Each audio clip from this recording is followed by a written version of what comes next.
आवारासह बाहेरच्या बाजूला मोठ्या प्रमाणात कचऱ्यासह घाणीचं साम्राज्य निर्माण झालं असून यामुळे प्रवास करणाऱ्या प्रवाशांसह रिक्षा चालक आणि स्थानिक नागरिकांच्या आरोग्याचा प्रश्न निर्माण झाला।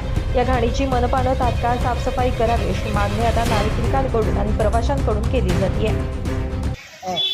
मी दिनेश त्र्यंबक चौधरी वंदे मातरम रिक्षा मालक संघटनेचा एक सदस्य आहे आणि या बसस्टँडला काही वर्षापासून या इथं घाण फेकल्या ते आम्ही वारंवार बोलतो आमचं लढलं होतं आणि जे ठेकेदाराला ते जे काम दिलेलं आहे आजपर्यंत ते ठेकेदारी कधी उचललं नाही आहे।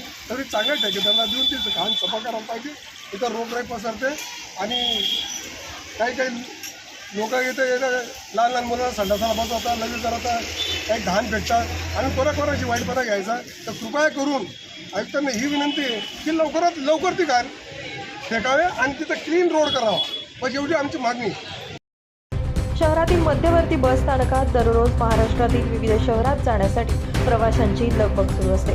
दररोज हजारो नागरिकांचा संपर्क बस स्टँडसोबत येत असल्यानं बस स्टँडच्या आवारासह बाहेरील बाजूला मोठ्या प्रमाणात कचऱ्याचा ढीग साचलाय। या कचऱ्याच्या साम्राज्यामुळे प्रवाशांसह स्थानिक नागरिकांच्या आरोग्याला बाधा पोहोचण्याची दाट शक्यता असल्यानं महापालिका प्रशासनानं तात्काळ स्वच्छता मोहीम राबवण्याची मागणी स्थानिक नागरिकांकडून केली जाते।